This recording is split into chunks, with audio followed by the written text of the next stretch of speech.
Agradezco la presencia de cada uno de ustedes y poder justamente ayudarnos a prevenir. En este caso tiene que ver con enfermedades transmitidas por alimentos. ¿A qué llamamos nosotros enfermedad transmitida por alimentos? Una ETA, como lo abreviamos, o una enfermedad transmitida por alimentos, se produce debido a la presencia indeseable de un peligro, que puede ser un peligro físico, puede ser un peligro químico o un peligro biológico, en el alimento capaz de provocar una enfermedad a quien lo consume. Entonces estoy hablando de que consumo un alimento que tenía algo extraño que me produce un síntoma. El síntoma puede ser grave, puede ser muy leve, puede ser pasajero o puede ser algo crónico que se acumule en mi cuerpo durante muchos años. Pero en general, cuando comemos, tenemos síntomas y no les damos bolilla. Tenemos síntomas y pensamos que no tienen que ver directamente con lo que comí, sino que tiene que ver con que comí apurada, comí afuera, comí en la casa de alguien y me cayó mal. Y muchos de los eventos que ocurren en donde tenemos síntomas que son en general pasajeros tienen que ver con una enfermedad transmitida por alimentos. Algo indeseable y en general algo del carácter biológico que está en el alimento y que mi cuerpo de alguna manera está sintiendo el rechazo, por lo cual produce ese síntoma. Entonces, son generalmente de carácter infeccioso o tóxico estas enfermedades de las que estamos hablando y son causadas por, en general, bacterias, virus, parásitos o alguna sustancia química que pueda penetrar en el alimento y que ingrese a nuestro organismo a través del alimento o del agua que puede llegar a estar contaminada. Es decir, que el agua, el hielo, también son alimentos que tomamos nosotros como importantes en el consumo para poder prevenir las enfermedades. A veces el hielo no se lo toma muy en serio, no se tiene en cuenta que el hielo se puede contaminar, me puede producir una enfermedad y puede traerme algunos problemas. Entonces, en general, los más difundidos son las bacterias que producen enfermedad. Algunos tipos de virus no son tan conocidos, algunos parásitos y los parásitos en general los conocemos quizás de haberlos escuchado, como la triquinosis, por ejemplo. Entonces, ahora vamos a ahondar un poquito más en esto de qué microorganismos podemos llegar a encontrar. Según la Organización Panamericana de la Salud, se estima que en la región de América cada año 77 millones de personas padecen enfermedades transmitidas por alimentos y más de 9.000 personas mueren. Del total de enfermos, 31 millones son niños menores de 5 años, de los cuales mueren 2.000. Las cifras son altas. Las enfermedades son prevenibles y es posible contribuir a evitarlas. Por eso es que nosotras desde nuestra cuenta Cazabacterias hacemos tanto hincapié en poder implementar en casa ciertos hábitos saludables de prevención que ayudan a no solamente a reducir las enfermedades transmitidas por alimentos, a reducir el desperdicio, a ser más prácticos, a que nos duren más los alimentos, ser más sustentables. Entonces, hay varias cosas que podemos incluir sin demasiado historia, sin demasiada complicación en la cocina de casa. Bien, y el título de la charla es Inocuidad Alimentaria. ¿Qué es lo que implica la inocuidad alimentaria? Es la garantía de que el consumo de los alimentos no cause daño en la salud de los consumidores, cuando estos se elaboren y se consumen de acuerdo con el uso del que se destinó. ¿Qué significa esto? Cuando yo planteo el término inocuidad en alimentos, digo que un alimento es inocuo si no produce daño, siempre y cuando utilice ese alimento tal cual el fabricante indica que hay que usarlo. Ustedes saben que los productos de paquete tienen indicaciones, tienen modos de uso, que habría que leerlas, que habría que saber qué es lo que el fabricante me quiere decir. Si yo compro choclo congelado, debería saber yo de qué manera tengo que usarlo según lo que el productor, según lo que el fabricante indica en la etiqueta. Por eso es que en la definición de inocuidad dice de acuerdo al uso al que destina. Una de las cosas que se me vienen a la cabeza ahora es las latas de cerveza, por ejemplo. Si ustedes leen las latas de cerveza, indican en la etiqueta o en el rótulo que no debería ser ingerida desde la lata. Sin embargo, eso nadie lo cumple, porque nadie lo sabe, porque nadie lo lee. Entonces es importante leer las etiquetas. Ahora, como consumidores, ¿qué aspectos queremos satisfacer? Por un lado, a mí me importa mucho la inocuidad, pero no es solamente el único aspecto que yo quiero satisfacer en cuanto al consumo de alimentos. Yo voy a hablar de una calidad que me indica el aspecto nutricional de ese alimento, qué características organolépticas tiene, y en eso me refiero a qué color, qué olor, qué sabor, qué textura. ¿Cuál es el aspecto comercial? Es decir, si me conviene, no me conviene, cuál es el precio, cómo se vende, dónde se vende. Entonces, fíjense que hay un montón de cosas que tienen que ver con el aspecto a satisfacer de un alimento, que tiene que ver con la calidad, y la inocuidad no se queda atrás. Es una de las cosas importantes, porque si ese alimento me enferma, deja de ser un alimento de calidad. Bien, y hablamos en la definición de enfermedades transmitidas por alimentos y dijimos que se dan por el consumo de un alimento que tiene un peligro, que no debería tener. Y los peligros los dividimos en químicos, en peligros físicos o en peligros biológicos. Los más difundidos quizás son los biológicos, pero hablemos brevemente de cuáles son los peligros químicos y los físicos también. Y nos imaginamos quizás que los peligros físicos tienen que ver con objetos, con cosas que pueden ingresar en los alimentos, que puedo encontrar. Seguramente, si se ponen a pensar, tienen alguna anécdota de algo que hayan encontrado en algún alimento, una piedrita, un pedazo de vidrio, una astilla. Todas estas cosas son peligros asociados a los alimentos que no deberían estar, que quizás no me enfermen, pero sí me pueden lesionar, me puedo romper una muela, se me puede clavar en el paladar, y todas esas cosas pueden traer problemas de lesiones en donde tengo que tener cuidado. Entonces, por un lado pueden ser inherentes al alimento y después pueden ser otras cosas que se incorporan, a veces por malos hábitos. Por ejemplo, en el caso de los estropajos de acero, las esponjas de acero en general tienden a desarmarse y esas virutas de acero después se encuentran en el alimento, para lo cual ahí la buena práctica, como nosotros llamamos, sería no usar ese tipo de esponjas, no usar vidrio en la cocina y ser cuidadosos con la manipulación. Por eso, en las cocinas profesionales está prohibido el uso de joyas, de anillos, de reloj, de todos los elementos que pueden traer algún tipo de contaminación hacia el alimento. Y el segundo de los peligros que hablamos es el peligro químico. Y en el caso del peligro químico estoy hablando de sustancias. Sustancias que están en el alimento, pero que no deberían estar. En algunos casos son aditivos, por ejemplo nitritos, algún tipo de lubricantes, pueden ser metales pesados de alguna cañería, o que vengan a través del agua, pesticidas de verduras, algún residuo veterinario, puede ser algún tipo de elemento de limpieza, por ejemplo, que no esté bien enjuagado, o por ejemplo, algún producto de limpieza que yo haya puesto en algún recipiente que no es el adecuado y que haya otra persona que después, sin querer, se sirva, ha pasado, lavandina. Este tipo de cosas también se pueden evitar rotulando los productos, separando los productos químicos de los alimentos y teniendo en cuenta que esto es un peligro que puede ocurrir. Y por último, y como decía, el más difundido tiene que ver con el peligro biológico. El peligro biológico está dado por bacterias. Acá puse una de las más conocidas, que es la salmonela. Produce una enfermedad transmitida por alimentos que se llama salmonelosis. La salmonela está muy popularizada por el consumo de pollo, por el consumo de huevos. Sin embargo, no es en el único lugar donde puedo encontrar salmonela. Los manipuladores, las personas que están en la cocina, pueden ser portadores sanos, es decir, tener salmonela en su intestino y no saber que la tienen, con lo cual al manipular alimentos, no lavarse adecuadamente bien las manos, se puede transmitir la salmonela.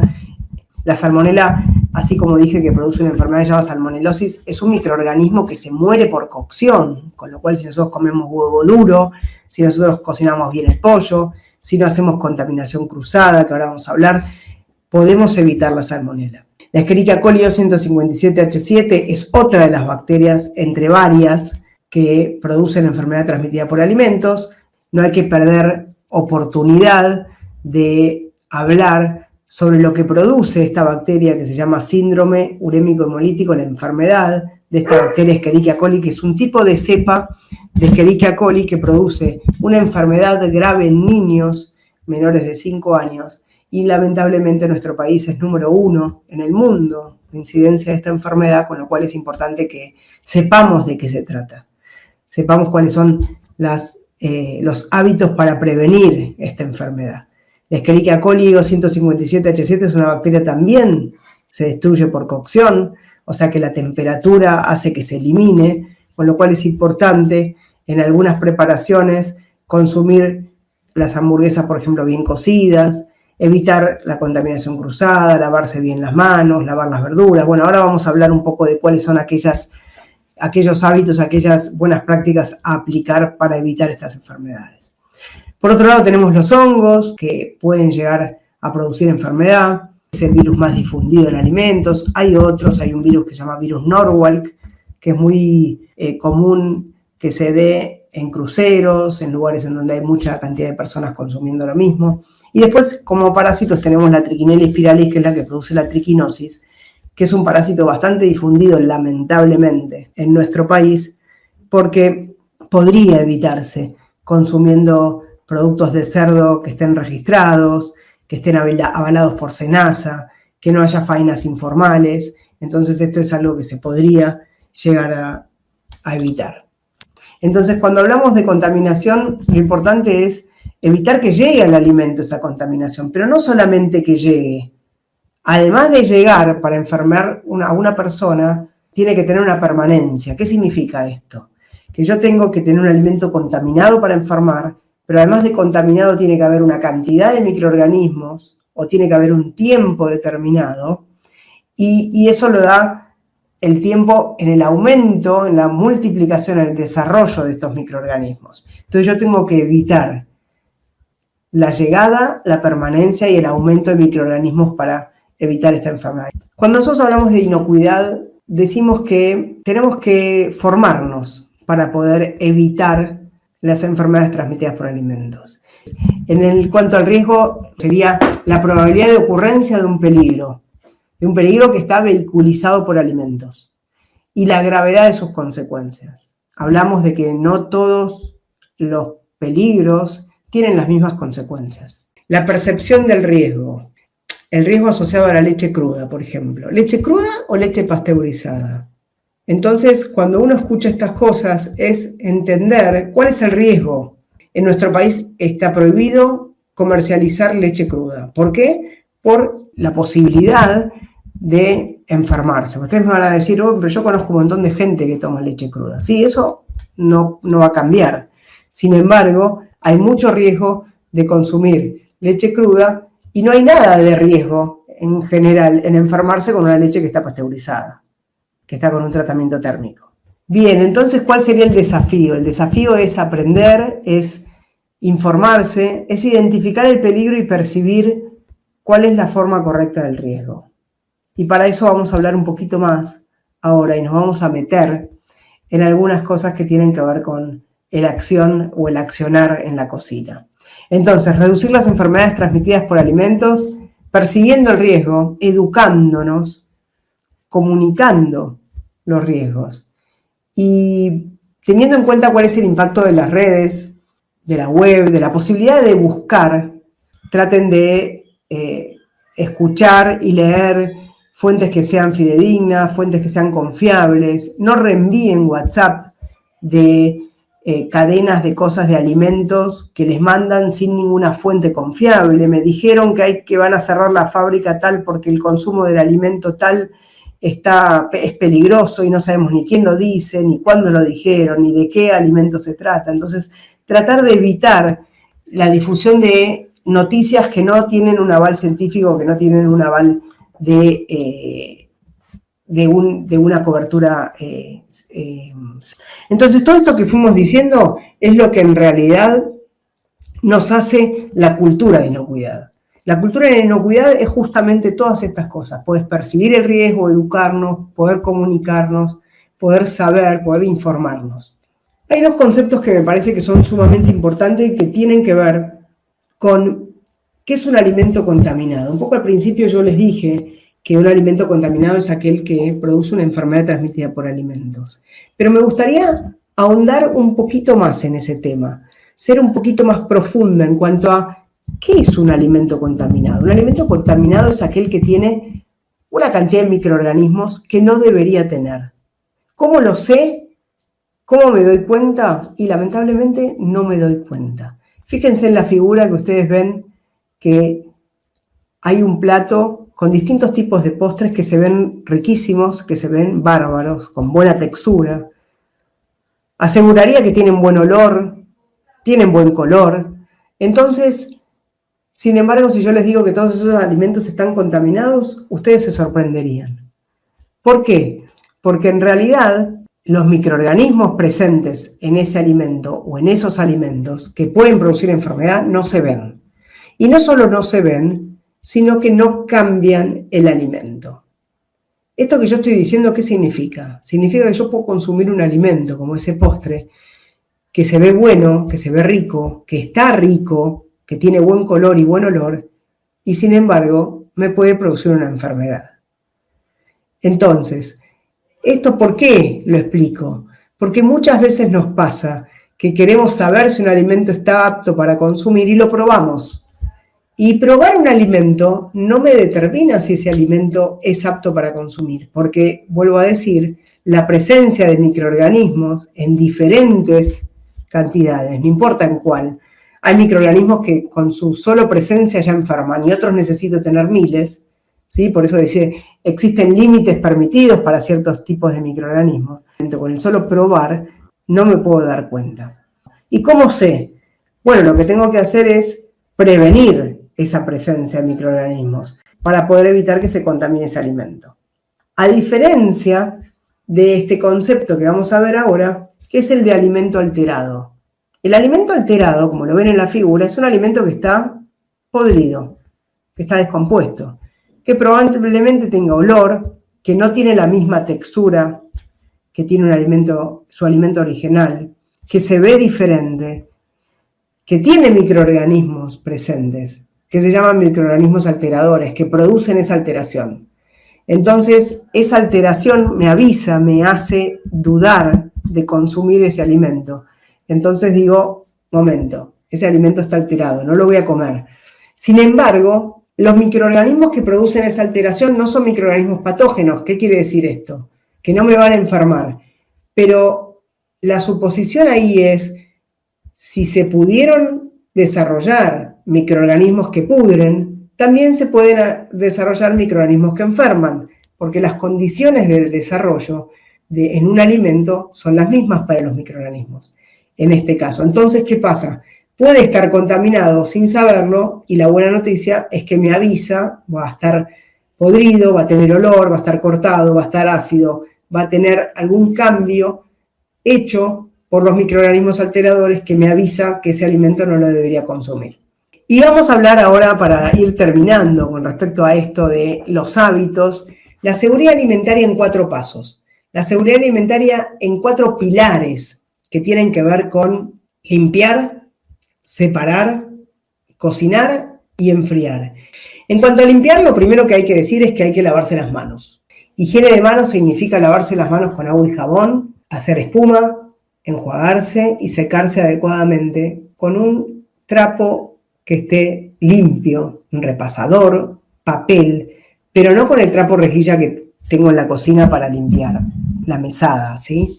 Esto pasa mucho en las cocinas, que nos olvidamos que los trapos no son para secarse las manos. Entonces nos lavamos las manos y después nos las contaminamos con el trapo. Tener en la cocina un repasador limpio que sea solo para higiene de manos no es algo muy complicado. Tener en la cocina un dispenser de jabón líquido de manos tampoco es algo muy complicado. Y me ayuda a recordar que antes de empezar a cocinar, o después de ir a cambiar un pañal, antes de hacer una mamadera, después de sacar la basura, después de ir al baño, después de hacer cualquier cosa que yo piense que me pudo haber contaminado las manos, siempre lavarse las manos adecuadamente. Y no es con agua, sino es con agua y jabón. Otra cosa que tiene que ver con limpiar es limpiar las superficies. Limpiar las superficies, cuando hablamos de limpiar, es con agua y jabón, limpiar con detergente, con algún producto de limpieza, lavar los utensilios, lavar las tablas de cortar. Y acá viene un punto que tiene que ver con lavar las frutas y las verduras frescas con agua corriente para poder eliminar la suciedad posible, la suciedad visible de las frutas y las verduras. El otro término importante tiene que ver, en el segundo pilar o segundo paso, es separar. ¿A qué me refiero con separar? Porque limpiar es fácil saber a qué me refiero. Separar la carne, el pollo, el pescado, los mariscos y los huevos crudos que pueden propagar microorganismos a los demás alimentos, a los alimentos que ya están listos para consumir. ¿Por qué? Porque se puede producir lo que se llama la contaminación cruzada. ¿Y por qué pasa esto? Porque tanto la carne como el pollo, el pescado, los mariscos y los huevos son alimentos que pueden venir contaminados desde su origen. Son materias primas que pueden estar contaminadas. ¿Por qué? Porque son microorganismos propios del pollo, propios del huevo, propios de la carne, pero que yo no los debería consumir. Entonces yo hago algo para que esos microorganismos no estén más. ¿Qué hago? En el caso de las verduras, lavo las verduras. En el caso del pollo, cocino el pollo. En el caso del pescado, lo mismo. Entonces, esa cocción lo que a mí me permite es eliminar esos microorganismos hasta una cantidad que no me enfermen. Entonces, yo lo que tengo que hacer en la separación es evitar que esos microorganismos pasen a otros alimentos. La separación tiene que ver no solamente con usar un utensilio, usar una tabla. Si yo primero voy a usar para cortar algún tipo de carne cruda y otro tipo de alimentos. Entonces, lavar estos alimentos puede salpicar las mesadas y la ropa y así propagar la contaminación. Y esto es una de las cosas que más nos preguntan con respecto a la limpieza del pollo. Está muy difundido lavar el pollo en la cocina. Sin embargo, lavar el pollo lo que hace es salpicar esa contaminación que yo acabo de describir y que llegue a mi ropa, que llegue a mi delantal, que llegue al trapo, a la mesada, a la bacha, y lo que hace en realidad es propagar los microorganismos. El otro pilar tenía que ver con cocinar. Cocinar los alimentos significa cocinar a una temperatura interna que me asegure la eliminación de los microorganismos. Los alimentos están cocidos de manera segura cuando la temperatura interna es lo suficientemente alta como para matar los microorganismos que pueden enfermar. Entonces es un tiempo y una temperatura que yo expongo a los alimentos a una temperatura determinada. La única forma de saber si los alimentos están adecuadamente cocidos es usando un termómetro, y hay algunos trucos en la cocina que pueden ayudarme a saber si realmente llegó a la temperatura adecuada ese alimento. Como por ejemplo es evitar jugos rosados, ya sea en hamburguesas, en pollo, en carne, para saber si está adecuadamente cocido un trozo de carne. Y el último pilar tiene que ver con enfriar, que también es un pilar que no está muy difundido, porque en general la gente no sabe que hay que enfriar los alimentos. El procedimiento más seguro en una cocina en cuanto a la inocuidad de los alimentos es cocinar y consumir. Sin embargo, muchas veces cocinamos y no consumimos en el momento, sino que guardamos los alimentos. O los hacemos para mañana, los hacemos para un evento, para un cumpleaños. Entonces, cocinamos y en ese caso tenemos que almacenar. Y ahí hay un paso que es muy importante que tiene que ver con enfriar. Cocinar, enfriar, almacenar y consumir serían los 4 pasos importantes. ¿Por qué? Porque el enfriamiento lo que me da es evitar una temperatura en el alimento que es propicia para el desarrollo de bacterias. Supongamos que yo estoy haciendo, por ejemplo, un matambre arrollado, que después lo voy a consumir frío. Entonces, lo cocino, se cocina mucho, se cocina muy bien, porque justamente es una receta que lleva mucha cocción. Pero después lo voy a consumir frío. Entonces, ¿qué hago en el medio si no lo voy a consumir en el momento? Lo tengo que enfriar. Y lo que la mayoría hace es algo que es inadecuado, y es enfriar a temperatura ambiente. ¿Por qué es inadecuado? Porque cuando yo enfrío un alimento, pasa por una temperatura que se llama la temperatura de peligro, la zona de peligro, que es en donde las bacterias se reproducen con mayor velocidad. Entonces lo que tengo que hacer es pasar por esa zona rápidamente, porque voy a tener que pasar sí o sí por la zona de peligro porque estoy enfriando, pero hacerlo rápidamente. ¿Cómo lo hago? Bien, hay varios métodos, hay varios trucos para hacer. Hay un tiempo en donde se deja de humear el alimento a temperatura ambiente sobre la mesada, y una vez que ese alimento deja de humear, ya se podría empezar a pensar de qué manera guardarlo como para enfriar, ahí sí en la heladera. Los alimentos calientes se deben colocar en varios recipientes poco profundos para refrigerarlos, y así de esta manera evitamos el tibio. Bien, y como última placa les cuento que en la Organización Mundial de la Salud, el último eslogan del Día de la Inocuidad de los Alimentos, que es el 7 de junio, fue: las normas alimentarias salvan vidas. Y de esta manera, a mí me parece que lo que hacemos juntos es poder difundir estas buenas prácticas para poder salvar vidas.